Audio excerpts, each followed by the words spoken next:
Okay, good evening, everyone. We continue with Gemara Masechet Berachot. Tonight, once again, we're going to have several halachot. This is Masechet Berachot for you. Masechet Berachot is very halacha l'maaseh. Last week we did a lot of halacha. We're going to do some more tonight.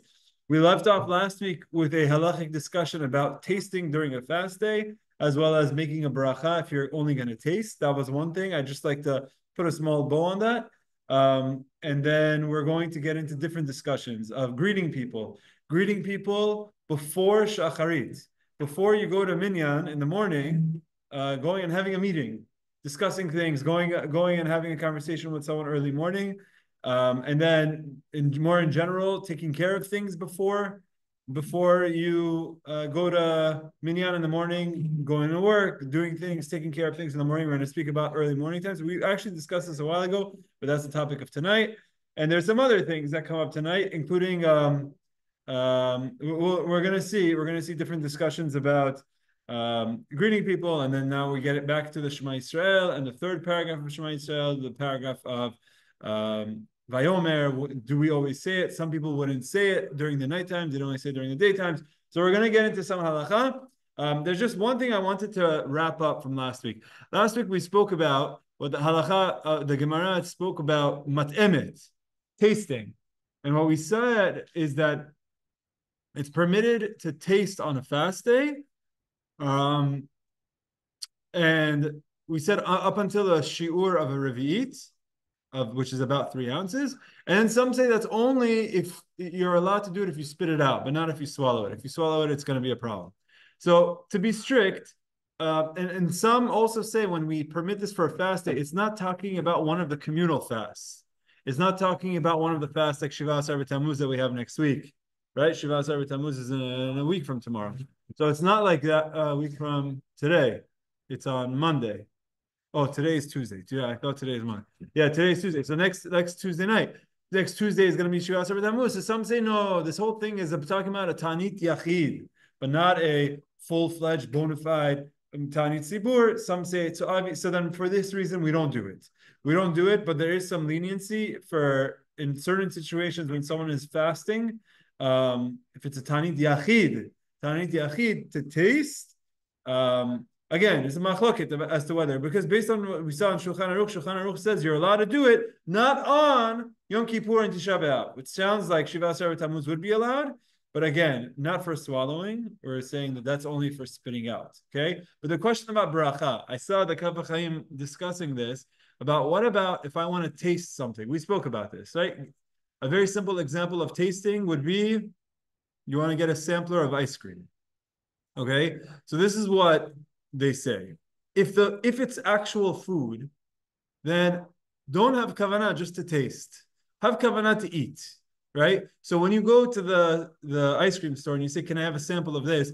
Don't say, "I'm only tasting this to see if it's good, if it's not good," or if you're making your soup, don't say, "I'm only going to have this to see what it's like." Have in mind that you're actually eating. Why?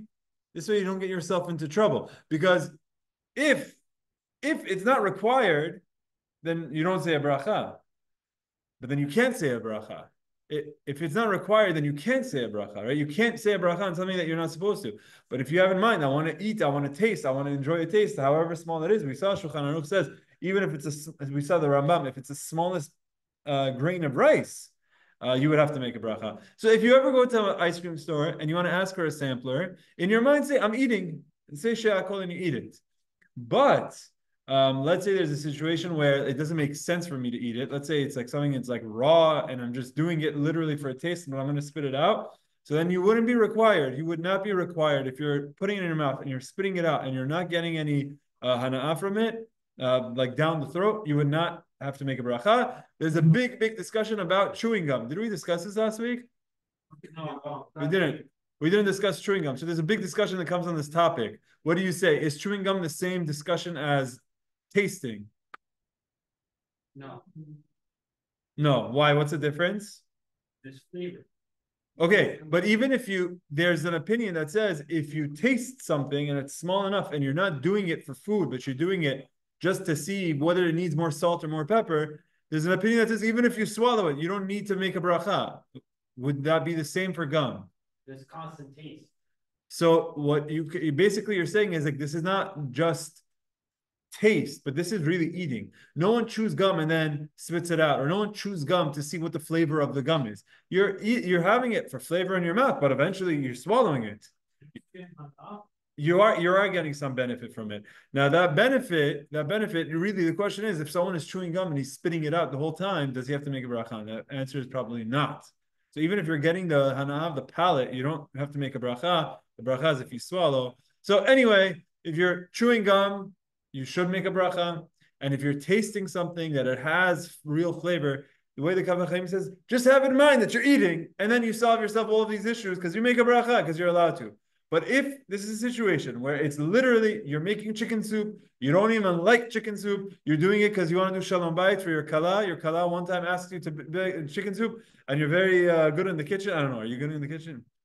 Oh, you're pretty good in the kitchen. Okay, so let's say you make something and you don't even like it, but you're doing it for shalom bayit. This is not me eating, this is me because I want to know, should I put more salt? So we learn the halacha is if it's a small amount and you're spitting it out, for sure, you're not required to make a bracha. And even if you do swallow it, most likely, safek brachot lakel, you don't need to make a bracha. So with that, we're going to move on to the next topic, okay? Let's go. Here we go. Share screen. Gemara, Mesechet Berachot, Daf, Yudalet Amud Aleph. If you're looking in the art school, we're picking up from the two dots on 14A-2. Right? Amara, Kol Anoten. Here we go. We're going to say something that's going to sound shocking. Okay, are you ready? We're going to shock you. Amara, Kol Anoten Shalom Lachavero, Kodem Sheitpalel. Anyone who says hello, gives a greeting to his friend, says Shalom, quote, says Shalom to his friend before Tefillah, Ki'ilu Asa'o Bama. It's as though you are making him an altar, making him a person that you're praying to. If I say Shalom to someone before I pray, it's like I'm making this person my God.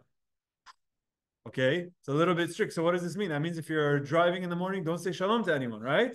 First, let's see the pasuk. This lashon of Ki'ilu asa'o bama. It's as though you made him a bama. What is a bama? Anyone know what it is? What is a bama?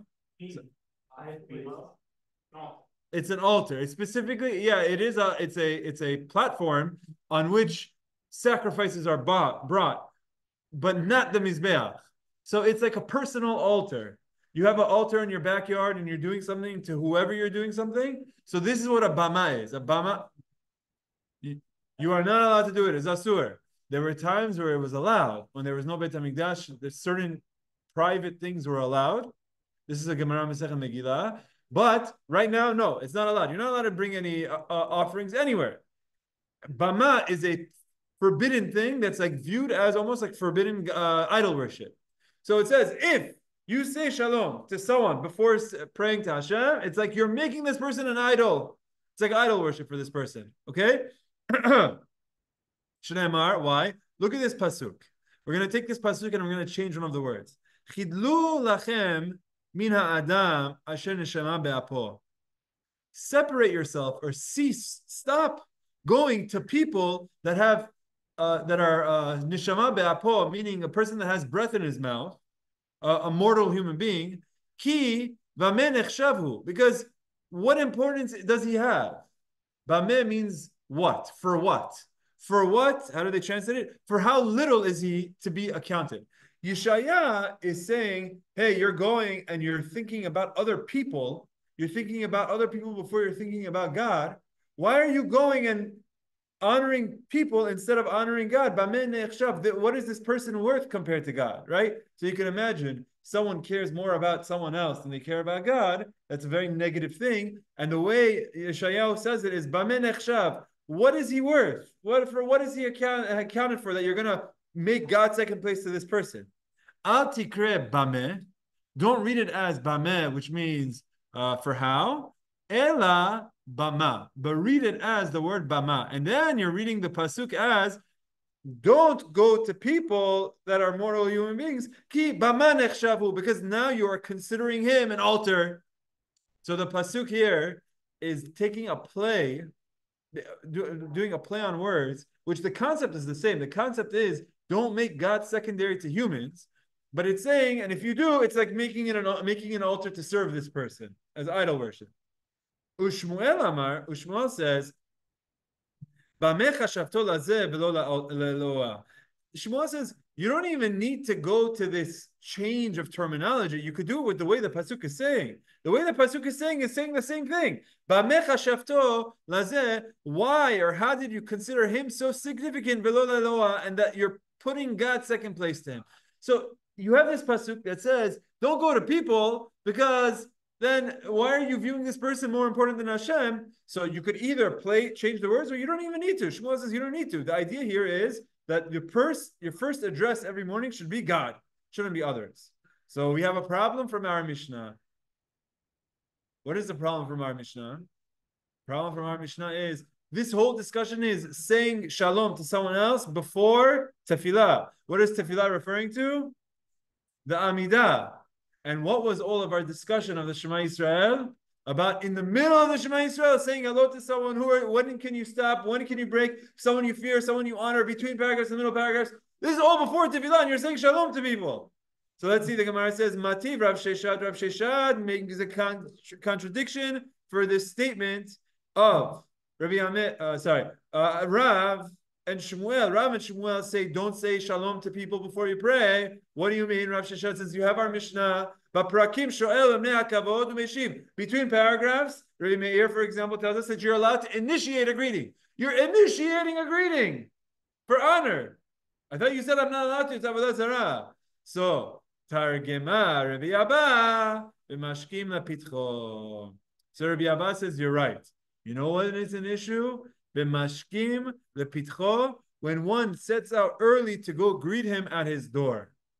Which means, it's not a problem if you bump into the guy. If you're walking, let's say you're walking to Bet Knesset, or let's say the mailman comes to your house. Someone comes to you or something like that, doesn't mean you go and don't say shalom, because if you say shalom to him, it's Avodah Zarah. No, that happened. Or you're walking in the streets on Shabbat, you're going to Bet Knesset, and you see someone else. So while you're going, you don't talk to the guy. That's not what it's talking about. It's saying mashkim lepitcho means someone schedules in and says, you know what? I have a busy schedule. Let me say 7 a.m. I'm going to meet with this person, and 8 a.m. I'm going to meet with this person, and then 9 a.m. I'll go to a minyan. The first person you should go be greeting, and especially in terms of a greeting, should be who? Should be going to minyan. Should be going to greet Hashem. You shouldn't greet people before you greet God. That's what this idea is. Okay? Now, let me just see one thing. I'm going to show you a one-liner Tosfot. Okay, so I'm going to go to here, commentary. It's a very, very short Tosfot. Okay, Tosfot says as following. The problem is if you get up early to go to the person's house. And says Tosfot, this is the law. Aval, however, if you happen to bump into him, mutar, you're allowed to say shalom to him. You're allowed to have a conversation with him. And this comes to a very, very interesting halacha. Let's see what Shulchan Aruch says, okay? Ready? Shulchan Aruch. I'm going to say something that's going to blow your mind. I mean, maybe not. I guess you let me know if it does. Siman Peitet Seif Bet. Kevan shehigia zman tefillah, says Shulchan Aruch. Once we enter the time of Shacharit, asur la'adam lahakdim lepetach chavero. It's forbidden for someone to go visit someone's house, liiten lo shalom, specifically to go say shalom to him. Why? Mishum dishmo shel HaKadosh Baruch Hu shalom. Because one of the names of God is shalom. So Shulchan Aruch, based on what the commentators say, is it's not just a problem to say hello. It's not a problem to say hello to someone. It's a problem to go out of your way to say shalom to someone. Why? Yishmo shel HaKadosh Baruch Hu shalom. Because shalom is actually one of the names of God. I don't know if you've heard this before, but like using the word shalom is like one of the names of God. So you really shouldn't say shalom in the bathroom. Like that's where this comes up. I always feel uneasy when I'm in the bathroom and someone comes and says Shabbat Shalom, right? So then I become Ashkenazi. Say Good Shabbos. That's how the Ashkenazim do this. They solve all of their problems. You can't say shalom to someone. They never say shalom to someone. They say Good Shabbos, right? They say Shabbos. No, I'm not. I'm kidding. If someone's name is Shalom, it could be a problem. Now, if it's very clear that I'm using this person's name and I'm not calling God, then it's not an issue. But yeah, so here what we're seeing is what Shulchan Aruch took this statement of the Gemara that says, "What don't go and say Shalom to someone before tefillah," and he's saying, okay, now we're gonna qualify this statement and make it more narrow, specifically the word Shalom.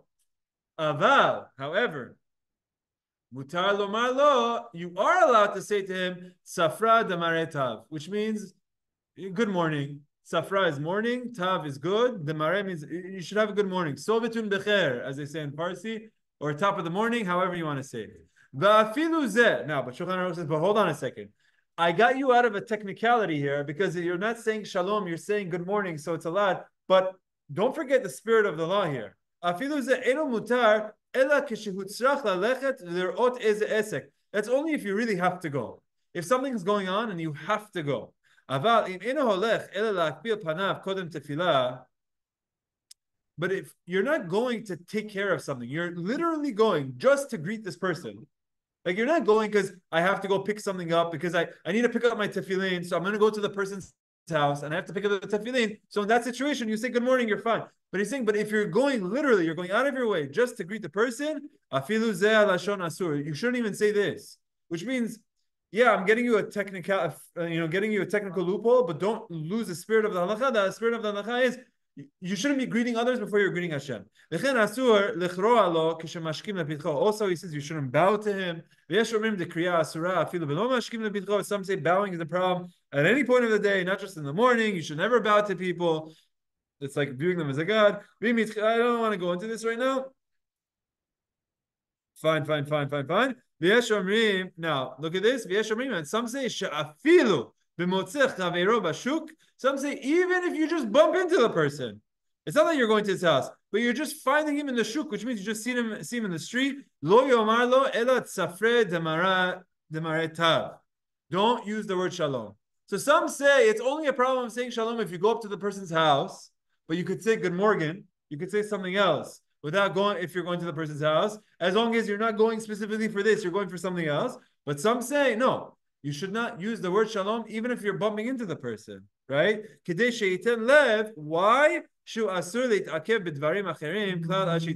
Why? Because you don't want to start this long conversation. You have to go to minyan now. It's time for you to go to minyan. You have to go to minyan. That should be your number one focus. Okay, so there's obviously a lot of discussion about this, but where does this come up? Every Shabbat. And every Shabbat, sometimes I could tell a difference between someone who knows this halakha and someone who doesn't know this halakha. You know how? Because some people, when they see me on Shabbat, they say Shabbat Shalom. And some people, they see me on Shabbat, they say Boker Tov. And then one person once said to me, Safra Demare Tav. I'm like, what are you saying? I'm like, I don't even know what that means. What are you saying? You want to go downstairs? You go from the other room, you can go down. It's confusing. Okay, so now here you can say, but yeah, before Shacharit, you're going. This happens every time. I'm walking to Kenisa on Shabbat morning, and as you're walking, you see people. How do you greet them? Sorry. Yeah. So if like, it's an excellent question. Like you're seeing the person. So the answer is, you want to be sensitive to this halakha. You say Boker Tov. Why? What? Yeah, you can say Shabbos.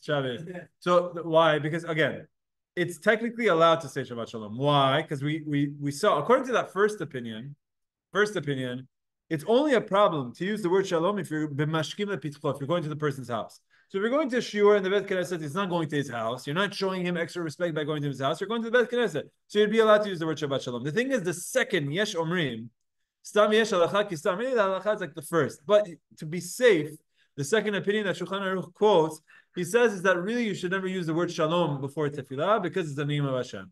So you don't have to be rude. You could just say, Sovetun Becher, or Boker Tov, or Good Morgen, or Good Shabbos, or whatever it is that you want to say. You can say Good Morning, or Safra Tava. You could say Safra Tava as a way to say it in Aramaic. Safra Demare Tav, you could say like this. If that's really these expressions, Boker Tov, or you just straight like Boker Tov. So you're not really taking away from giving the greeting. You have to be sensitive to this halacha. The idea being that Shalom is the name of Hashem, and I'm first going to give Shalom to Shalom before I give Shalom to human beings. Okay? Question? Yeah, go ahead. Yeah. All right. Right. So, okay, you're asking a good question. You're saying when someone says Shabbat Shalom, are they saying Sabbath God?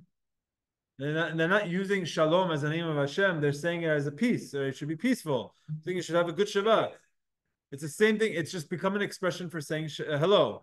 So the truth is that when you're reading the Gemara, it doesn't say, it says you shouldn't go and say Shalom, but the simple flow of the Gemara is it's talking about any word, not just the word Shalom. It's talking about any word. But the commentators explain that it's no, the Shmo Shel Kadosh Baruch Hu Shalom, the name of Hashem is Shalom. So this is a connection that Chachamim make. I think the fact of the matter is, if you're bumping into someone, you're allowed to say it.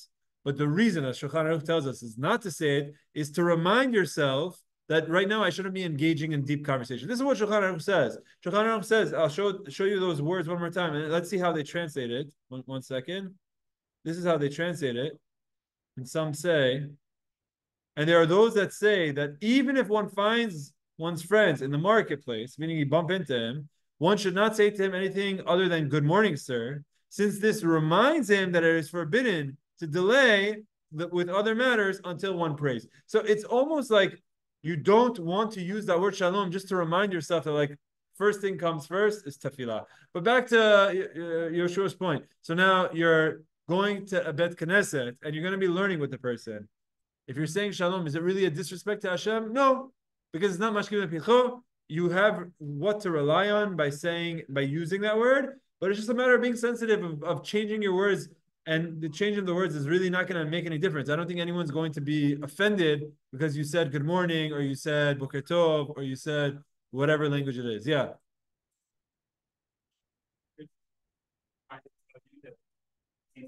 From having a long conversation before you pray at all. So like on Shabbat, sometimes I'm walking to Kenzo and I see someone and 10 minutes on the way, we walk, you see them, you walk, and then you talk. Yeah. Is that something you should be like trying not to do, is speak to people? I think that part of the concern is that you're going to get pulled away from your tefillah, right? So if you make your focus having this conversation, then you might get dragged away from your tefillah. But if you're walking for 10 minutes anyway, let's say you're walking and you're walking with someone else and you're walking at the same pace and you're walking anyway. So does it make sense to not talk to the person? It's not affecting your tefillah in any way by talking right now. But yeah, if it's a situation of someone comes to your house and you say, you know what? I won't go pray now because I have an important conversation. Look, things happen. I'm not saying that there's certain times where you have to make a judgment call that things have to happen, but that's what you should be having in your mind is, let me try to make this conversation somewhat unnatural to remind myself, like, I don't want to be here for a long time. I want to focus on going to prayers. Good? Okay, so we're going to start using Boker Tov.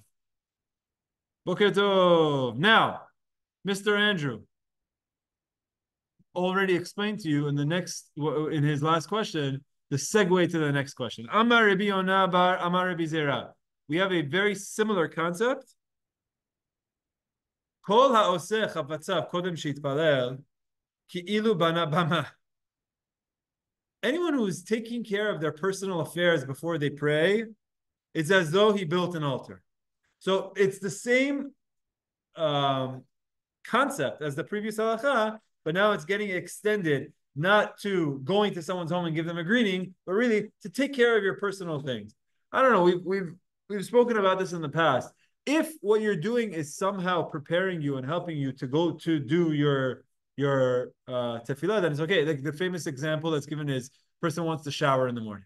Okay, so it's not like, oh, I'm taking care of my personal things. It's like, no, it's what you need to do. You need to get ready in the morning. You have to brush, you have to wash, you have to go to the bathroom, you have to shower, you have to get dressed and go. Don't get dressed in the morning because you have to go pray. That's part of the process for me going to be able to go to Minyan, is I need to get myself ready.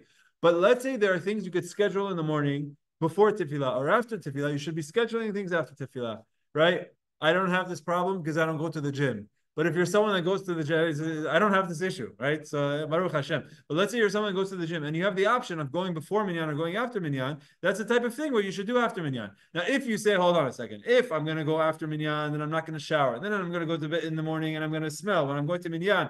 It's almost like this. Okay, fine. So you could start coming up with these discussions is to explain why to go to a gym beforehand, so you could shower, get dressed, get ready. Okay, beseder.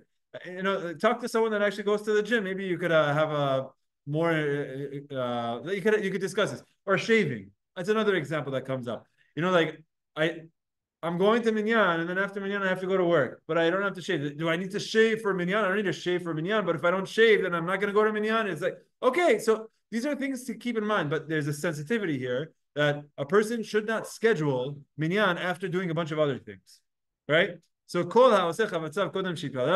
care of your personal affairs before praying, ki'ilu bana bama. Amru lo bama amart. Are you saying bama amar lahu lo asur kameran?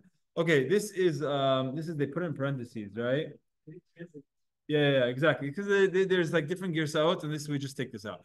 Okay, I'm not going to say this myself, but I'm going to say what I heard Rabbi Rosner saying in his recording. Rabbi Rosner said he thinks part of this might be, or at least to be sensitive to this, checking emails. Because usually what happens, the first thing someone does in the morning is they go straight to check their emails. And he says that's personal affairs before tefillah. And I mean, it's like it's probably one of the first things that I do in the morning, depending on what it is. It's either changing diapers. That's usually one of the first things that I'm doing. But no, yeah, so you take your phone, you check, see what happened in the last 3 hours. Did anyone try to get assassinated in the last 3 hours? Like there's important things that you need to find out early morning that happen right now. So like that's the first thing that you have to check. Okay, but like Rosner said, like this is a very good practical example of building this sensitivity of this halakha. The halakha is saying the first thing that should be important is tefillah. So you have something urgent you need to check is one thing, but going through all of your emails and responding to things, leave it until after tefillah. If you could arrange for doing that, that is fulfilling this halakha. Fulfilling this halakha is making Hashem your priority. In the morning, you wake up, you take care of what you have to take care of, you get dressed, you go to Bet Knesset, you pray, and then you start focusing on other things of work and whatever else your mind has to get dragged into. But the focus should be tefillah. Okay? Good? Good. Amar Rabbi Avin. So we're going to skip the parentheses. And we're going to jump in the art school. They skipped a couple lines, right? Yeah, they don't translate it. They just go Amar Rabbi Avin. Sorry, Amar Rav Idi bar Avin, Amar Yitzchak bar Ashyan. Kol HaMitpalel v'achar kach yotze laderech. Now we're talking about business trips, okay? So, or business trips are going to work. For example, going on the road, it could be commuting to the office. The previous Gemarot were saying it like, hey, don't do your personal affairs before tefillah. But Rav Idi is saying it in a positive way. I really like how he then takes it and says, okay, but what happens if someone does this in the right order? When someone prays and then goes to take care of their personal affairs, HaKadosh Baruch Hu oseh lo chapatzah. Then he'll have Hashem with him and be successful in those business affairs. So you see what Rav Idi is saying it's not just a matter of what you're allowed to do and not allowed to do, restriction, non-restriction. He's saying, think about this perspective. When you go and you're praying your tefillah, come on in. No, you don't have to. I'm just kidding, but you're welcome to come. Okay, nice seeing you. When someone starts their morning off with tefillah, it keeps their focus in the right place. It reminds them what's important. It reminds them that their health is in the hands of Hashem, and reminds them that parnasah is in the hands of Hashem, and reminds them everything that their chokhmah is in the hands of Hashem. Now you go to work, you come with a new perspective. Then Ribbono Shalom gives bracha because you just asked him for parnasah and you poured your heart out, so Hashem will help you. You asked Hashem for chokhmah, then he'll help you be sharp in your business affairs. You asked him for your family, then he's going to come support them. But if you're doing it on your own before praying to Hashem, so Rav Idi says that you're not going to have that bracha. You didn't ask. You didn't ask for it. So he's taking this halakha and he's making it a little bit more practical, or giving a practical explanation as to why it works this way. When you go and you focus on tefillah and then you go do business, well, you were just praying for that. Ribbono Shalom will give you your bracha. Shneimar tzedek lefanav yihalech. When a person does tzedek first, v'yasem laderech pe'amav, then Hashem will put him on the right path. Okay, Now we're gonna go to the next concept that I wouldn't put too much weight to it in nowadays, but let's see. Amar Rabbi Yonah, Amar Rabbi Zera. Rabbi Yonah says in the name of Rabbi Zera, Kol halan shivat yamim b'lo halom. When anyone who goes to sleep and in a week of sleeping, they don't have any dreams, nikra ra. That means you have a problem. You're bad. You need to have a dream at least once a week, says the Gemara. Shneimar, why? It's a pasuk from Mishlei. Okay?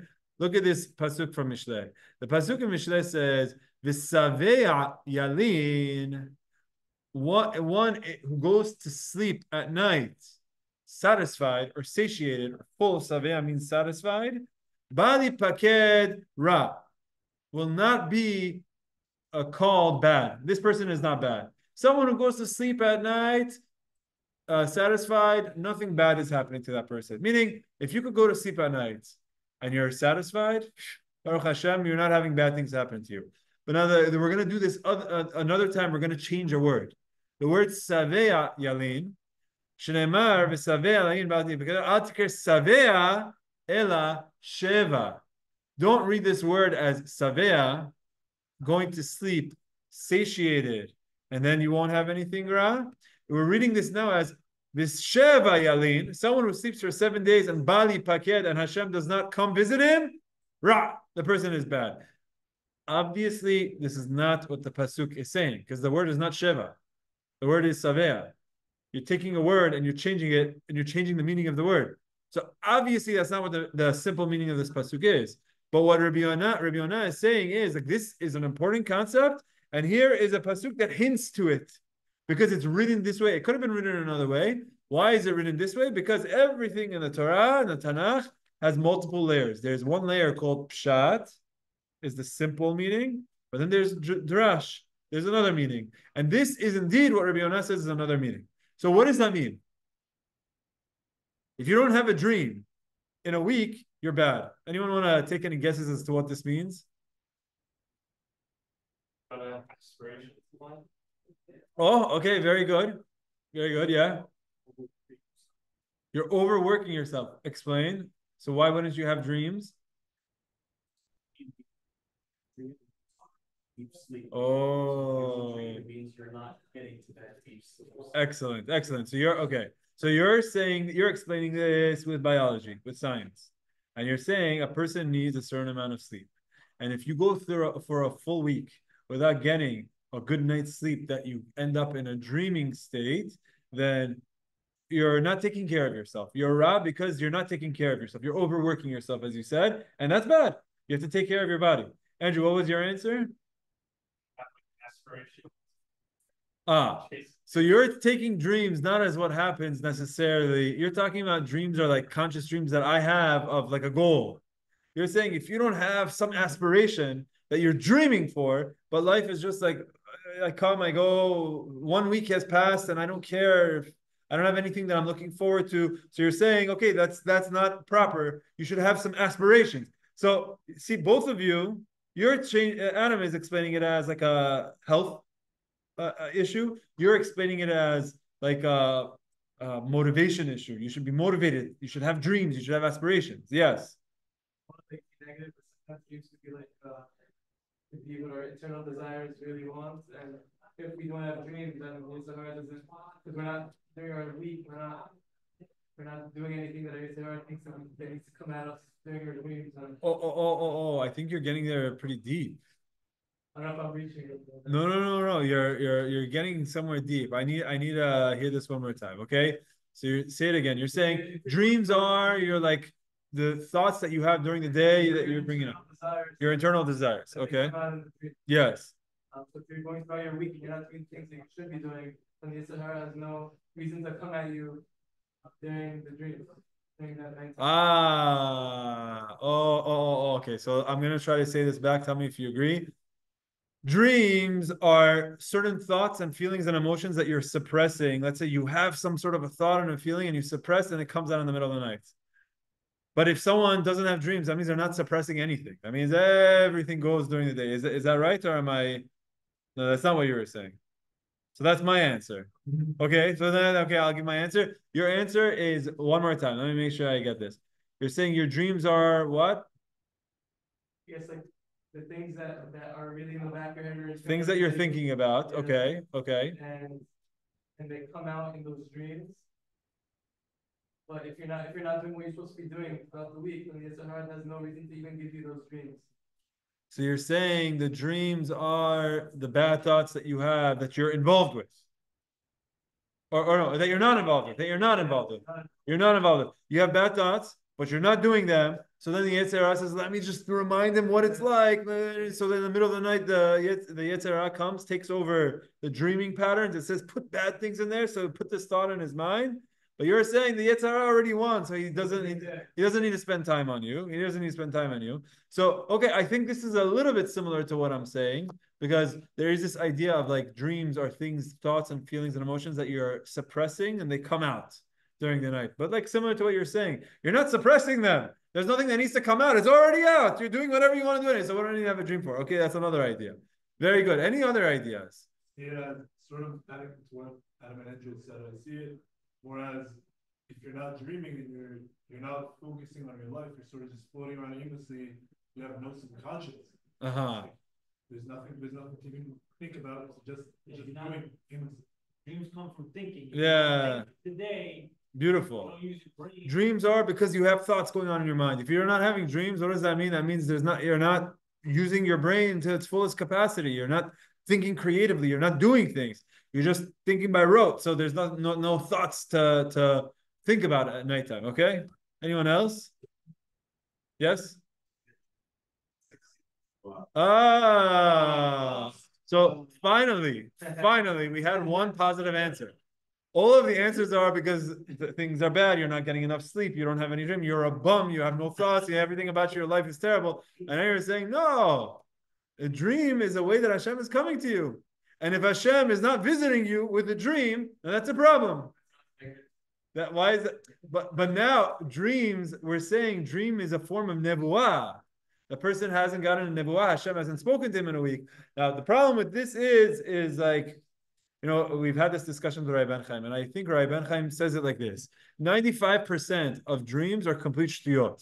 They're complete nonsense. And you sometimes you eat at a certain restaurant, you're having dreams that night and crazy thoughts. And I've spoken about this in the past. I once had someone that was complaining about nightmares. One girl was telling me that she was having nightmares, and I asked her what she does, and she says every night she watches TV. And like, what type of shows you watch? You watch like these crazy fauda type of shows right before you go to sleep, and you fall asleep watching fauda. Of course you're gonna have a nightmare. I have a nightmare even without watching it if I think about it. So obviously it's a scary thought. So okay, but this, the Gemara doesn't say having bad dreams. The Gemara says having no dreams is a problem. So, but to connect it to nowadays, imagine back then. There was no TV, there was no smartphones, there was no internet, there was no videos, there was no nothing. So you see what you see. It's not as easy to get these graphic thoughts in your mind to have dreams. So the dreams that you got, it's like, where on earth did that come from? There's very little inspiration. This idea of like having a dream, the dreams that you have. What's his name? The psychologist about dreams. Sigmund Freud. Yes, very good. Sigmund Freud. He was a big psychologist that talks about dreams. And he has a book. It's called Dream. I think it's called Dreams. I started reading it. It's very, very, very thin. I think I got it for free.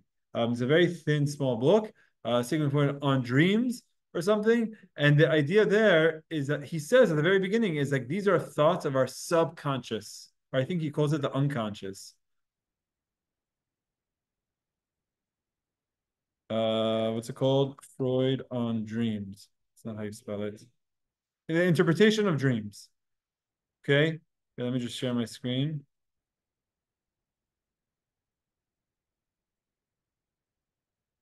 So Freud has this thing of interpretation of dreams. Dreaming is a mental all right, you guys want to have some fun? Let's just do this very quickly. Very quickly. Live. I just want to see this. Okay. Based on Freud, what is the function of dreams? Is John Kamali here? Okay. The function of dreams is to serve as a form of wish fulfillment. I'm here, Rabbi. Very proud of you. Using ChatGPT. Using ChatGPT for you. Next, I'm going to ask it to make a picture for me based on this. Okay. In his seminal work, The Interpretation of Dreams, in the year 1900, wow, Freud proposed that dreams are the unconscious mind. I call it subconscious. It's the unconscious mind's way of expressing desires and wishes that are repressed. I said suppressed. This idea, your mind's desires and wishes that are repressed or unfulfilled in waking life. So you wanted something during the day and it didn't work out. So that dream, your mind like plays it in real time in the night. It's like, okay, it actually happened. He believed that the content of dreams could be divided into two parts: the manifest content and the latent content. Manifest content is the literal storyline of the dream, what the dreamer remembers upon waking. It often appears disjointed, nonsensical, or mundane.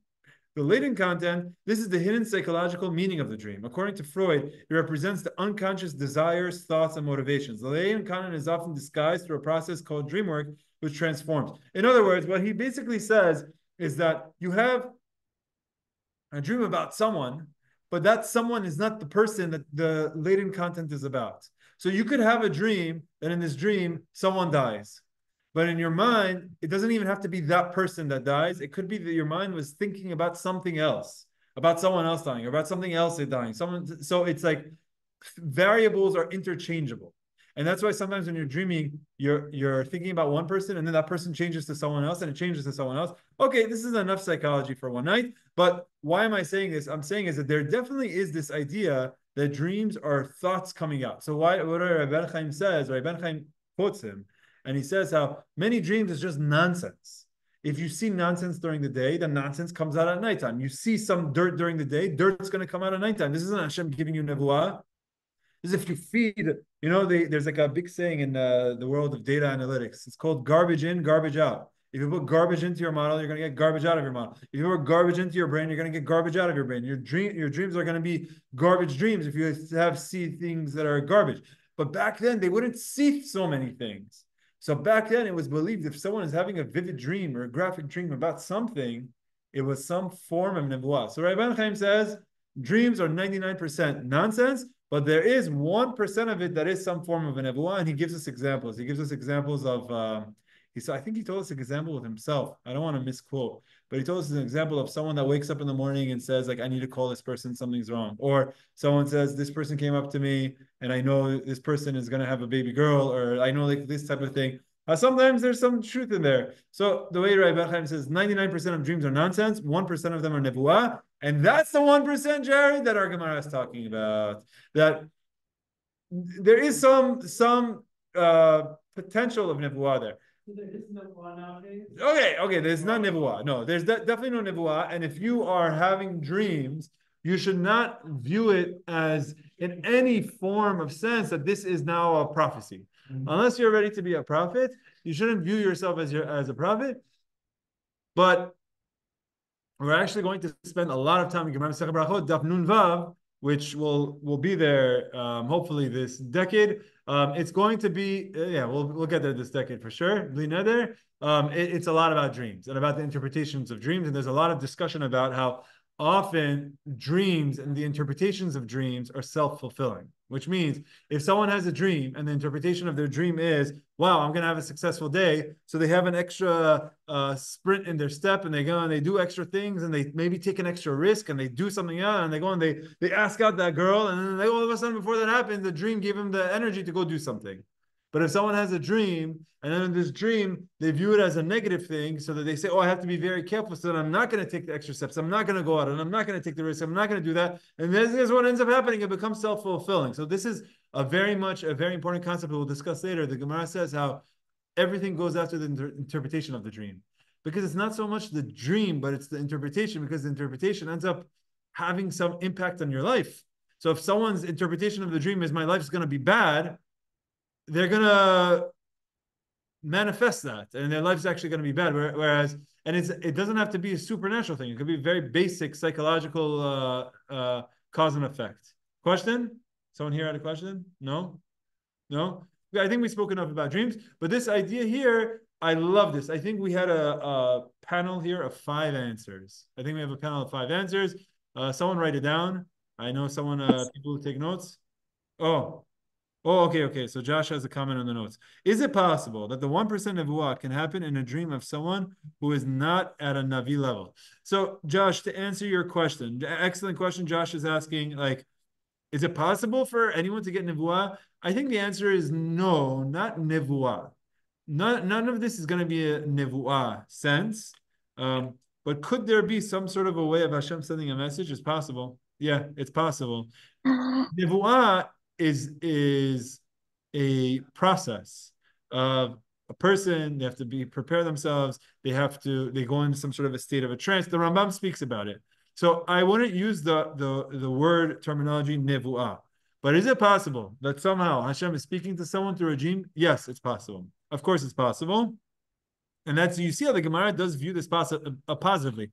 Be careful though, because anytime there's someone that starts a new religion, or some broke off to do something, some sort of a reform movement of something, it often happens by them getting a dream from God. So, proceed with caution. Is it possible? It's possible, but a person also has to be grounded and not hear a voice in their head, and because of that, think that they have to do X, Y, and Z. So yeah, but who am I to say no? Like, yeah, of course it's possible. Of course it's possible. And I go back to what my rabbi tells me. My rabbi says, yes, 1% of dreams can come to anyone. It come to anyone. I think he told us a story of someone who woke up in the morning and said, I something's wrong. I know something's wrong with Chichiak and with so-and-so, something's wrong. And then they find out the person passed away. Like in their dream, they feel something. They feel something. It's possible. Anything's possible. You had a follow-up, Josh? No, no, No? we're good. Thank you. Okay. Right. Yes, Ronnie, go ahead. Yeah, so let's say I don't know, someone goes to minyan at like 8 o'clock in the morning and he wakes up like at 7, he has like time to kill. If he starts like checking his emails and stuff like that, is that is that considered forming his personal business, even though he's gonna get to minyan on time? Okay, so the question is saying, is this like all when I say don't do personal affairs before tefillah, is that because you're gonna come to forget to pray? But let's say I have a set minyan, I know I'm going, then is it allowed in that situation? The answer is no, not so simple, not so simple. Again, I think people could have unique situations that things work for them, things don't work for them. Sometimes, if you could go to an earlier minyan, but by going to that earlier minyan for whatever reason, you're not going to have kavanah. Let's say that minyan is too slow or too fast, or there's too this or too that, and there is a later minyan, but you can't afford to just wait there doing nothing.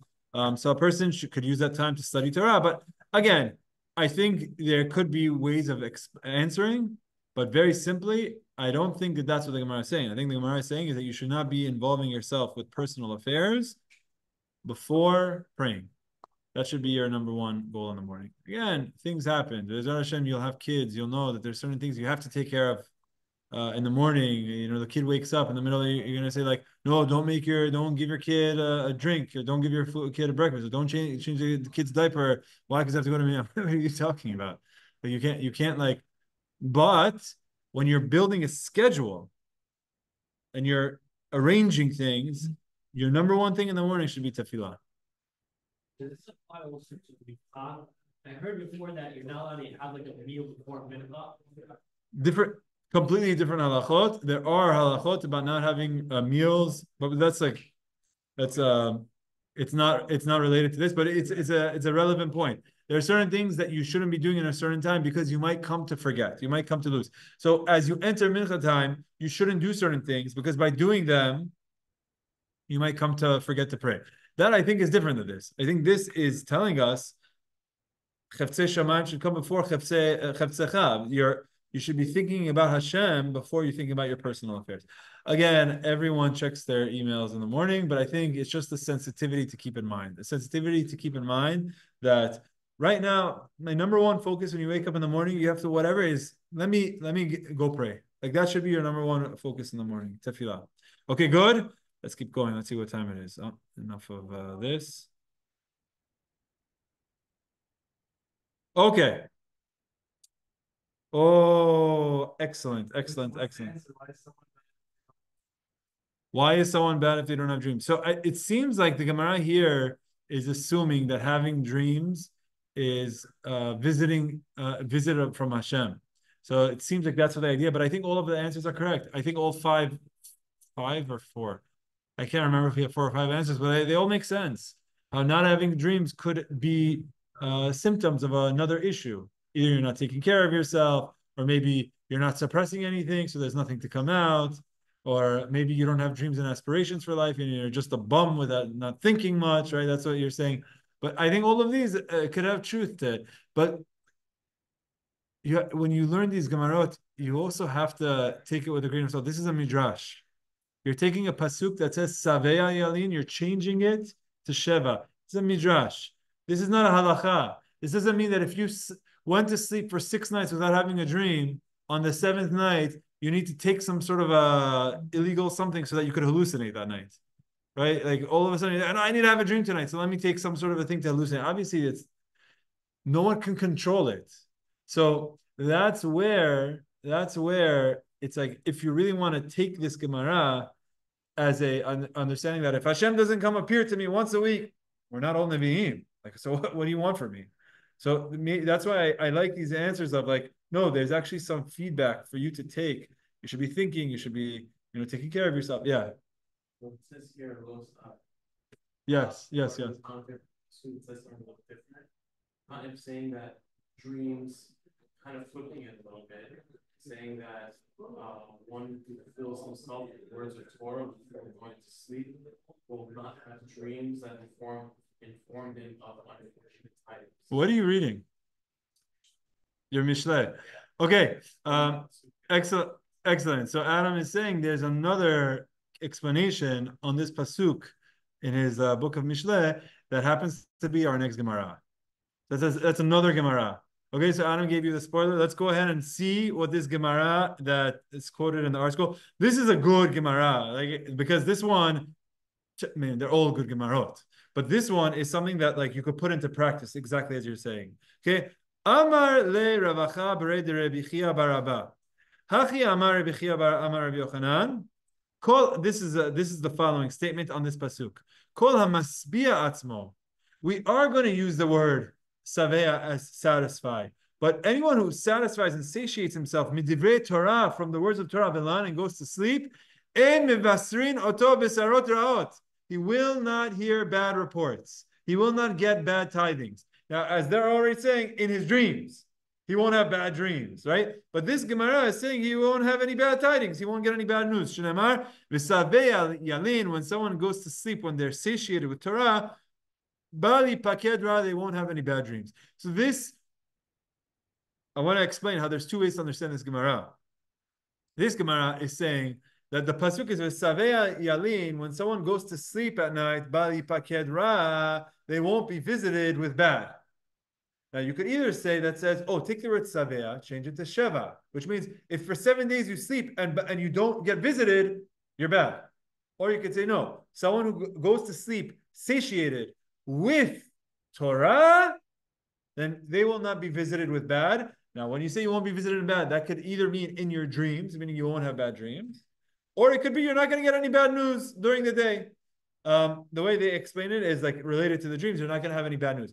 You're not going to have any bad dreams. So this is, in fact, the advice that I give people that have bad dreams. Sometimes people have nightmares. It's especially for younger kids, it's very common. Don't get scared. People have nightmares. People have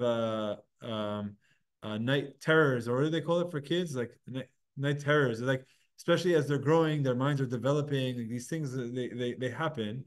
So it's not something to be scared of.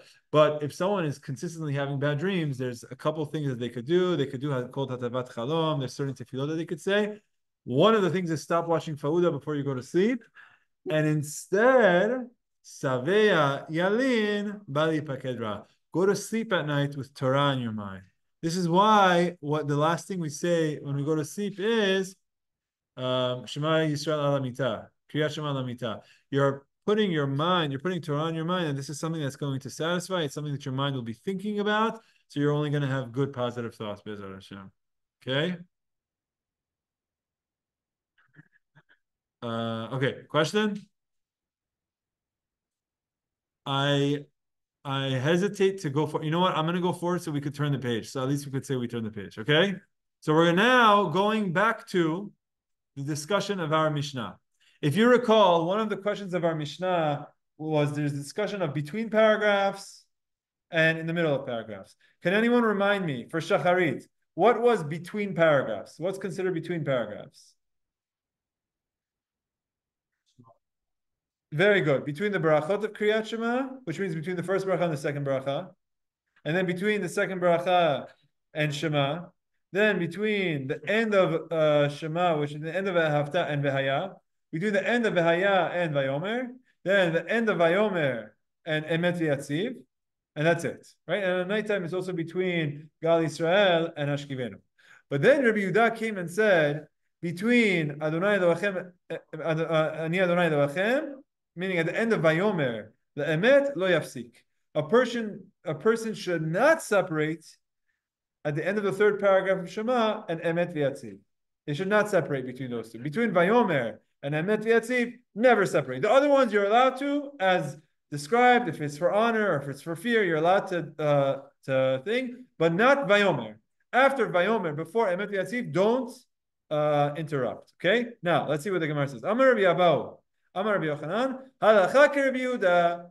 That's what the law is. The law is like Rabbi Yehuda, De Amar Ben Elohechem Emet V'Yatziv Lo Yafsik. He says after the end of Vayomer, which ends Ani Adonai Elohechem Asher Yitzchak Lechem Eretz Yisrael Lechem Elohim, Ani Adonai Elohechem.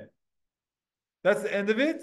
And Emet V'Yatziv V'Nachon, don't break. Ani Adonai Elohechem Emet V'Yatziv V'Nachon. You never break between the two, right? This is the opinion of Rabbi Yehuda, and Rabbi Yochanan says the halacha is like him. Amar Rabbi Abahu, Amar Rabbi Yochanan. Rabbi Yochanan asks, "My Talmid Rabbi Yehuda, why? Why does Rabbi Yehuda tell us that between Elohechem and Emet you shouldn't take a break? Tichtiv, as the pasuk in Yirmiyahu says in chapter 10, pasuk 10, V'Adonai Elohim Emet. There's the pasuk that refers to God as truth. Adonai Elohim Emet. So now here's what happens.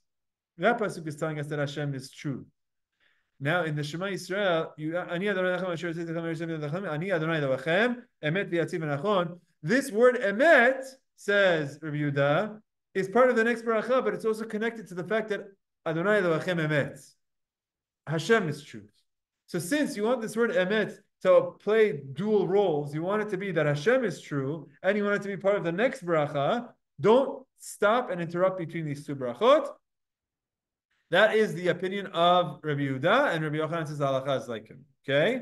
But now the Gemara says, but let me just make sure I understand this. Choser ve'omer emet? Are you saying the word emet twice? Like, are you saying Adonai Elohechem emet? Emet v'yatziv v'nachon? Like you're attaching the word emet to the first paragraph, but then you need to say emet again, or are you double dipping? Or eno choser ve'omer emet? Or are you using the word emet as like connecting it to Hashem emet v'yatziv v'nachon mekayam? Right? I mean, if you say Shema, you know the answer of this question. How we don't repeat it necessarily. Well, we're going to look into this probably next time. But this is the question. The question says, so fine. You want me to connect Emet to Elohechem and Adonai Elohechem Emet? Do I say V'yatziv v'nachon mekayam, or do I say Emet v'yatziv v'nachon mekayam? Do I use the word Emet twice or not? This is, I believe, the question according to the way the Maharsha explains this question. Amar Rabbi Abahu, Amar Rabbi Yochanan. Rabbi Yochanan says, Choser ve'omer emet. Yes, you should repeat it. The first one is for Hashem Elohechem emet. You don't separate. And then after that, let's say you separated at this point. Let's say at this point you interrupted. Then you say emet v'yasi for the next bracha. Rabbah Amar eno choser ve'omer emet. No, Rabbah says, no, you don't. So Rabbi Yochanan says, you repeat the word emet. Rabbah says, you don't. What's the halacha? The halacha is going to be like Rabbah. And there's a story. What's the story? Hahu denachit kamei de Rabbah. One time there was someone that came to Rabbah's Bet Knesset, and he was the Chazan, and he was reading the Shema, and he said Adonai Elohechem Emet Emet V'Yatziv V'Nachon. He said the word Emet twice. So what did Rabbah say? Rabbah says Sham'ei Rabbah de Amar Emet Emet Trezimne. Rabbah heard him say Emet Emet twice. Amar Rabbah Kol Emet Emet Tafseh Lahai. This guy's been taken over by the Emet Emet demon. He's saying Emet, Emet, Emet, Emet. What are you saying Emet so many times for? He's almost like making fun of him, saying like he's been taken over by the Emet. Like, how does he translate it? Rabbah mocked him and said, every emet has caught this one. He must be passionate about the pursuit of truth. Okay, it's like almost like sarcastic, saying, "Oh, this guy loves the truth. Look, he says truth twice. Wow, very truthful guy." I think it's some sarcasm, some mockery. Honestly, I didn't get the joke the first time I read it, where he says this emet takes over him. Like, what? But the idea is that he was saying some sort of a comment that it was very clear that Rabbah was not pleased with this action. And that's in line with what we said. The Gemara said, should you repeat the word emet? Rabbi Yochanan said yes. Rabbah said no. And once someone came to Rabbah's Bet Knesset and repeated it, and he had a problem with it. Okay.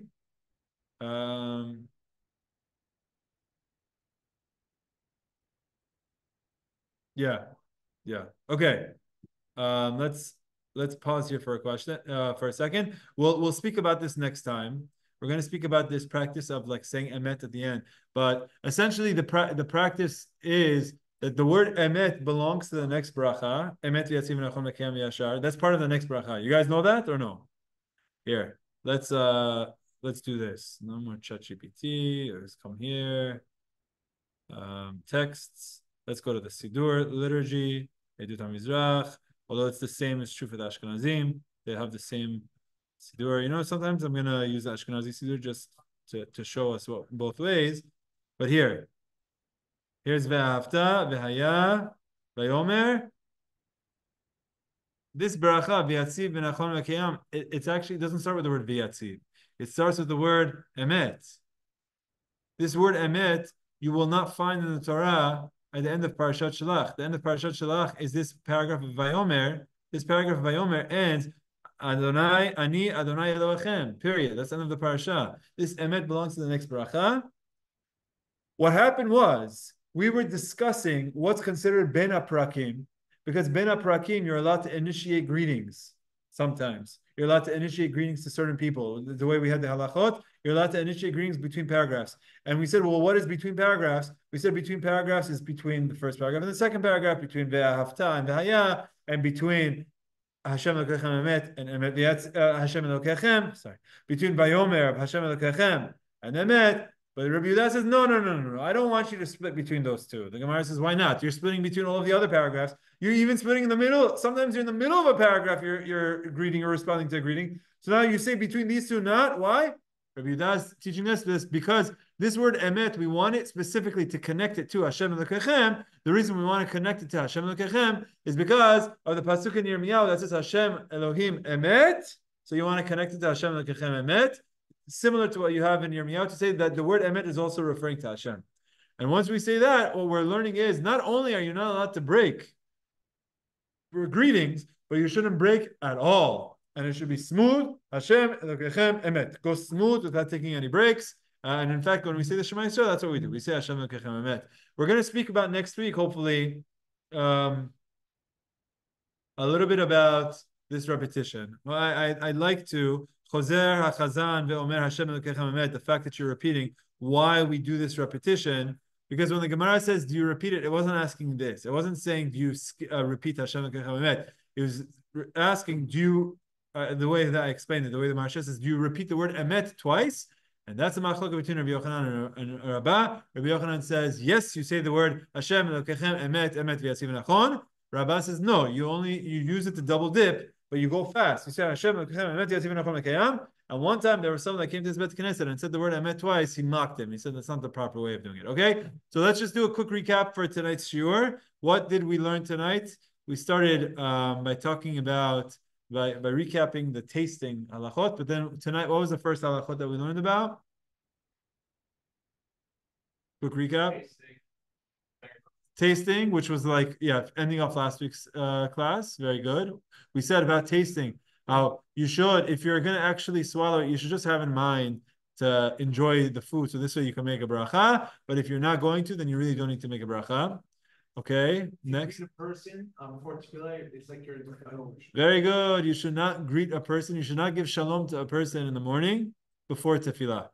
And we qualified this statement in certain ways because the Gemara said, what are you talking about? Our entire Mishnah was about greeting people in the middle of the Shema Yisrael, which is before tefillah. So what did the Gemara explain?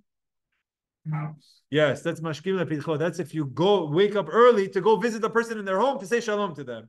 That's the problem. And Shulchan Aruch said it is only a problem if you use the word shalom itself. But if you say boker tov, then it's okay. But he says, you know what? Actually, some say that even if you're not mashkim lepitcho, even if you're not going to the person's house, using the word shalom before tefillah is a problem. So this is where we have this sensitivity based on this halacha. It's not so simple that you should be able to say shalom in the mornings. You really shouldn't. So you should use any one of your favorite phrases of good morning. You could say hi, you could say hello, you could say how are you, you could say sobatun becher, you could say what's up, you could say at Shabbos, you could say I miss you, man, you could say whatever you want, you could say one of these things. But again, that's if you happen to bump into the person. But being mashkim lepitcho, as we saw with Shulchan Aruch, you really shouldn't do that. You shouldn't be making your focus going to visit someone else before tefillah, which then led us into our next halacha. What was the next halacha? Personal affairs. Correct. Personal affairs before tefillah, which is a big no-no. You should not be taking care of your personal affairs. Instead, you should focus on tefillah being your first thing in the morning and then taking care of your personal affairs. The next thing we spoke about is? Dreams. Very good. Someone who doesn't have a dream in a week, it's been a week without having a dream. It's not so, it's ra, it calls them bad. We gave some interpretations of what that means. One could mean that the person is not getting any visits from God, if you will. Although nowadays there's what to say that like it's not a visit from God. It's all of the things that you see on TV and in the movies and the videos and the smartphone and all of these things coming out. So it's not really a visit of God. Although as Rabbi Ben Chaim says, maybe 1% of it really is. But the majority of it is nonsense just coming out. Other ways that we explain what it means, I really like their answers, is that if you're not dreaming, that means you're not getting enough good deep sleep, which means you're not taking care of yourself. That's a problem. Or maybe you don't have any aspirations in life, or maybe you're not suppressing anything because you're just doing whatever you want, or maybe you're not thinking, or you're not having thoughts during the day, so that there isn't that much that's going to come out at nighttime, as we saw what Freud says, that these are thoughts that you have during the day that are coming out during the night. You don't have any thoughts. So these are very nice explanations. There was another way of explaining this pasuk of the Mishle, and what is that?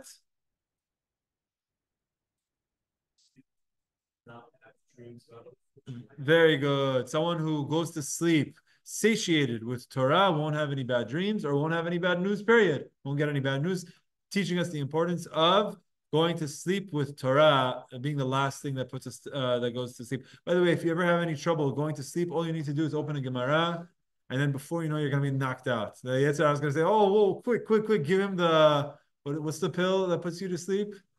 Melatonin. The easiest melatonin is to open your Gemara, go straight to sleep. And then the last thing that we learned, what was the last topic that we just learned? Going back to our Mishnah, the opinion of Rabbi Yehuda that says Ben Vayomer le'emet v'yatzib lo yafsik. Which why you have to say Hashem lokechem emet? Why should you say that? Rabbi Yochanan tells us because of the pasuk in Yirmiyahu that says Hashem lokim emet. The word emet is also referring to God who is truth. And then with that, we had the question of, okay, so do you want to repeat the word emet or not? Machloket Rabbi Yochanan and Rabbah. Rabbi Yochanan says yes, repeat it. Rabbah says not. And one time in Rabbah's Bet Knesset, someone repeated it, and Rabbah wasn't pleased with it, so he mocked him. He says, "Oh, you're just saying emet, emet. Why you love being so honest, right? Like you love saying emet so much, but the meaning that wasn't the proper behavior." Be'ezrat Hashem will pick up from this next week. Okay. Azak Baruch.